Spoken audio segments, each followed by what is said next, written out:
हम जानते हैं हमने कुछ किया नहीं है। ऐसा कोई काम हमने नहीं किया है जो इस मुल्क के कानून के ख़िलाफ़ हो, जो इस मुल्क के संविधान के ख़िलाफ़ हो, जो इस मुल्क का एक सिस्टम है उसके ख़िलाफ़ हो। देश के ख़िलाफ़ हमने कोई काम नहीं किया है। यकीनन हमारा काम सरकार के ख़िलाफ़ हो सकता है, वहाँ का जो गवर्नमेंट है उसके ख़िलाफ़ हो सकता है, लेकिन गवर्नमेंट के ख़िलाफ़ होना या गवर्नमेंट के ख़िलाफ़ लिखना देश के ख़िलाफ़ लिखना नहीं होगा, देश के ख़िलाफ़ रिपोर्ट बनाना नहीं होगा। बीते दिनों हमने देखा त्रिपुरा में एक बहुत ही ख़तरनाक वायलेंस हुआ, जिसको लेकर अलग अलग तरीके की रिपोर्ट्स भी आई। कुछ लोगों का कहना था कि ये एंटी मुस्लिम वायलेंस था।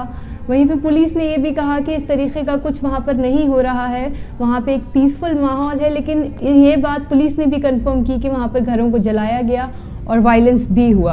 29 और 30 अक्टूबर को सुप्रीम कोर्ट के लॉयर्स की एक टीम भी त्रिपुरा जाती है ये जानने के लिए कि आखिर वहाँ पर हो क्या रहा है। असल में 4 लॉयर्स की एक फैक्ट फाइंडिंग टीम जाती है, वहाँ पे फैक्ट फाइंडिंग करती है, लोगों से बात करती है, वहाँ पे जलाए हुए घरों को विज़िट करती है, मस्जिदों को जिन मस्जिदों को वहाँ पर जलाया गया उनको विज़िट करती है और एक फैक्ट फाइंडिंग रिपोर्ट वो तैयार करती है। रिपोर्ट को प्रेजेंट करने के बाद त्रिपुरा पुलिस उनमें से कुछ लॉयर्स को यूएपीए की नोटिस भेजती है और ये कहते हुए कि उन्होंने जो रिपोर्ट प्रेजेंट की वो कॉन्कॉक्टेड है, वो रिपोर्ट थोड़ी सी फेक है और उसमें जो बातें उन्होंने प्रेजेंट की हैं वो सही नहीं है, वो गलत है। हमारे साथ मौजूद हैं एडवोकेट अंसार इंदौरी। आपको बता दें एडवोकेट अंसार इंदौरी उन्हीं 2 लॉयर्स में से एक हैं जिनके ऊपर यूएपीए लगाया गया, जिनको त्रिपुरा पुलिस ने ये नोटिस भेजा। एडवोकेट अंसार इंदौरी सेक्रेटरी भी हैं national confederation of human rights के। सबसे पहले तो अंसार आपको बहुत बहुत शुक्रिया द कॉग्निट के साथ जुड़ने के लिए, हमारे साथ बात करने के लिए। आपसे कुछ चीज़ें जानेंगे। सबसे पहले एक बहुत ज़रूरी और बहुत इम्पॉर्टेंट बात, जबकि वहाँ पे वायलेंस हो रहा था, अलग अलग तरीके की रिपोर्ट्स यहाँ पर आ रही थी और एक डर का माहौल भी वहाँ पर था, तो ऐसा क्या हुआ, किस चीज़ ने आपको इंस्टिगेट किया और आपने सोचा कि एक टीम हमको बनानी चाहिए और वहाँ पे जाके फैक्ट फाइंडिंग करनी चाहिए, और किस तरीके की चीज़ें आपने वहाँ पर विटनेस की? देखिए, इसमें सबसे बड़ी चीज़ तो ये है कि हम लोगों ने जो है जब सोशल मीडिया पे खबरें आ रही थी, सारी चीज़ें हो रही थी, तो एक बेचैनी थी कि इतना नुकसान हो रहा है, ये चीज़ें आ रही हैं। फिर उसमें सरकार का स्टेटमेंट भी आ गया कि नहीं ऐसा कुछ नहीं हो रहा है, ये तो थोड़ा कन्फ्यूज़न वाली स्थिति हो गई थी। तो हम लोगों ने तय किया कि जा करके वहाँ पर फैक्ट देखना चाहिए। तो हमारे साथी वकील हैं, हम लोग एक लॉयर्स फॉर डेमोक्रेसी करके एक ग्रुप चलाते हैं एडवोकेट्स का, तो साथी वकीलों से हमने डिस्कशन किया, उन लोगों ने भी कहा कि नहीं चलना चाहिए। तो ऐसे हम 4 वकीलों ने तय किया। इसमें एडवोकेट अमित हैं, एडवोकेट एहतेशाम है, एडवोकेट मुकेश है और मैं खुद, हम चारों वकील वहाँ पर पहुँचे और हमने जाने का इसीलिए तय किया कि ताकि सच्चाई आ सके बाहर। जो खबरें सोशल मीडिया पे चल रही थी, जो खबरें व्हाट्सएप यूनिवर्सिटी पे चल रही थी, उनकी कितनी सच्चाई है इसको समझने के लिए हम लोग वहाँ पर गए थे। हम लोगों ने वो फैक्ट फाइंडिंग रिपोर्ट भी पढ़ी। उसमें हमने देखा कि जो बातें आपने वहाँ पे लोगों से की हैं, जो टेस्टिमोनियल्स लोगों के हैं, उनके बेसिस पे वो एक रिपोर्ट तैयार की गई है, या फिर जो जगहें आपने वहाँ पे विज़िट की हैं जैसे मस्जिदें, लोगों के घर।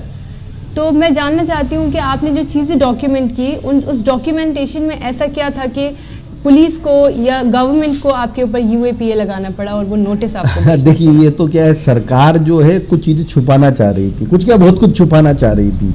वो नहीं सोच रही थी कि कोई दिल्ली से आ जाएंगे और ये सब चीज़ें जो हैं उसको यहाँ पे दिखा देंगे।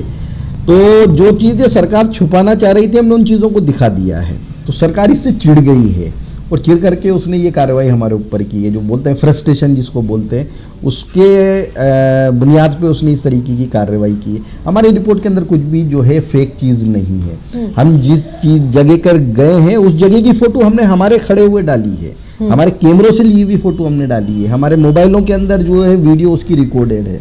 और जो एडमिनिस्ट्रेशन कह रहा है कि हमें मालूम नहीं था ये लोग यहाँ पर आए, तो वो बिल्कुल झूठ बोल रहा है। वहाँ पर एक जो गोमती डिवीज़न है वहाँ के एसओ हमारे पास आए, आकर के हमसे बात की। उन्होंने कहा आपको पीएचडी से परमिशन लेना चाहिए था, आपको उसके बाद आना चाहिए था। उन्होंने हमें आगे जाने से रोका। तो ये सारी चीज़ें बता रही हैं, एडमिनिस्ट्रेशन को मालूम था कि हम लोग यहाँ पर हैं। तो ये जो एलिगेशन लगाना कि ये जो है परमिशन से नहीं आया, ये सब बेसलेस है। और जो ये सरकार कह रही कि रिपोर्ट फेक है, तो वो एक एक चीज़ तथ्यों की जांच कर ले। हमारे पास सारे सबूत है, जिस दिन सरकार मांगेगी उस दिन, और जिस दिन कोर्ट मांगेगी उस दिन हम वो सबूत सब सामने रख देंगे। जहाँ तक कि फेक न्यूज़ की बात है, या जो चीज़ें आपने प्रेजेंट की, सरकार या पुलिस लगातार ये कह रही है कि वो फेक थी, वो चीज़ें गलत थी। हम अक्सर अभी रिसेंटली हम ये चीज़ें विटनेस करते हैं कि कॉन्फ्लिक्ट के दो साइड्स होते हैं ऑब्वियसली, एक वो जिसने कॉन्फ्लिक्ट फेस किया है, एक वो जिसने किया है कॉन्फ्लिक्ट। लेकिन अब हम जो विटनेस करते हैं वो ये है कि एक तीसरी साइड भी किसी कॉन्फ्लिक्ट की नज़र आने लगी है, जिसमें पुलिस अपना एक नैरेटिव पेश कर रही होती है या गवर्नमेंट अपना एक नैरेटिव पेश कर रही होती है। इसके बारे में आपका क्या कहना है? देखिए, लीगली टर्मिनोलॉजी में तो अगर हम देखें तो स्टेट जो बोल रहा है असल में वो फैक्ट है।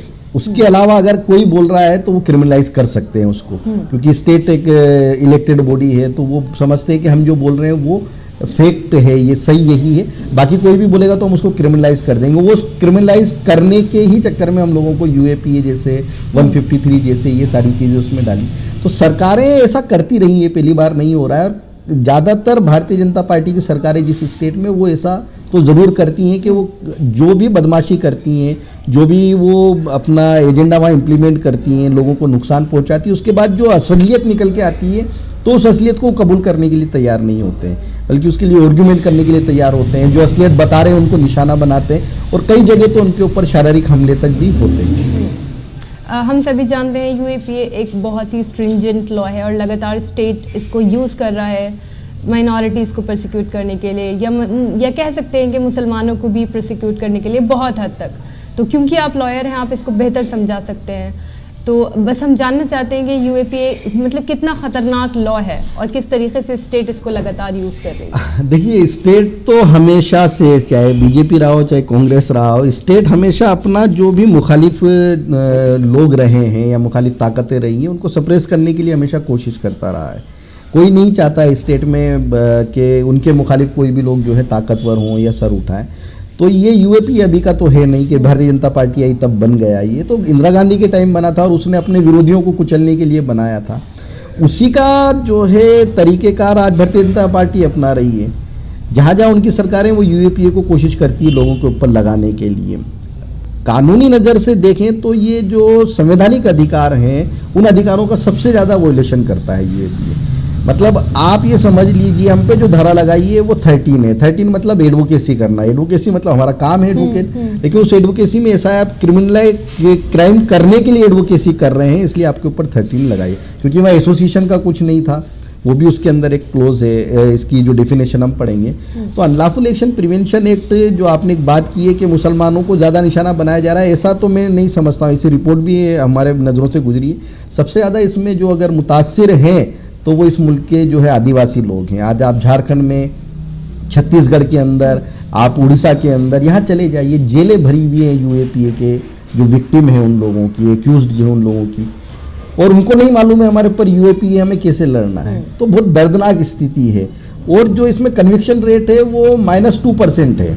अभी जो नया डाटा एनसीआरबी का आया है, आप उठा करके देखिए तो अनलॉफुल एक्शन प्रिवेंशन एक्ट के मुकदमे 2014 के बाद ज़्यादा बनने लगे हैं, लेकिन जो कन्विक्शन आया है, जो कांग्रेस के टाइम में मुकदमे बने थे, उसमें लेस देन 2% जो है कन्विक्शन है। तो ये सरकार एक टूल की तरह अपने विरोधियों की आवाज़ को दबाने के लिए इस्तेमाल कर रही है। एक आखिरी सवाल आपसे पूछूंगी कि क्योंकि आप लॉयर हैं और आपने बताया कि किस तरीके से यूएपीए काम करता है और ये सारी चीज़ें, आपको 10 नवंबर को त्रिपुरा पुलिस के सामने प्रेजेंट भी होना था इंटरोगेशन के लिए। तो यहाँ से अब आगे का रास्ता आपके लिए क्या होगा? किस तरीके से आप इस सारी चीज़ों को डील करेंगे? देखिए, जो है कानून के अंदर बहुत सारी चीज़ें हैं। अब वो हम तो कानून के जो हैं क्या बोलेंगे, स्टूडेंट हैं, काम करते हैं कानून के साथ जो है बात करते हैं। तो हम लोग देख रहे हैं इसके अंदर क्या क्या कानूनी तरीके से बचाव की स्थिति हो सकती है।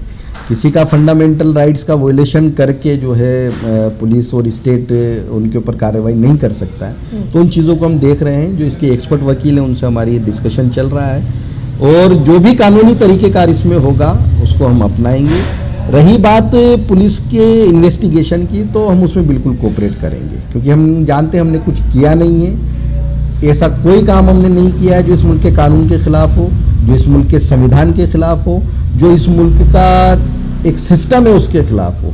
देश के खिलाफ हमने कोई काम नहीं किया है। यकीनन हमारा काम सरकार के खिलाफ हो सकता है, वहाँ का जो गवर्नमेंट है उसके खिलाफ हो सकता है, लेकिन गवर्नमेंट के खिलाफ होना या गवर्नमेंट के खिलाफ लिखना देश के खिलाफ लिखना नहीं होगा, देश के खिलाफ रिपोर्ट बनाना नहीं होगा। तो ये समझना चाहिए लोगों को कि हम जो काम करके आए हैं वो देश के कानून के दायरे में और संवैधानिक अधिकारों के बचाने के लिए और लोकतंत्र को बचाने के लिए हम लोग वहाँ पर ये काम करके आए। आपने सुना एडवोकेट अंसार इंदौरी को। एडवोकेट अंसार, आपको बहुत बहुत शुक्रिया सारी बातों को क्लियरली हमारे सामने रखने के लिए। शुक्रिया।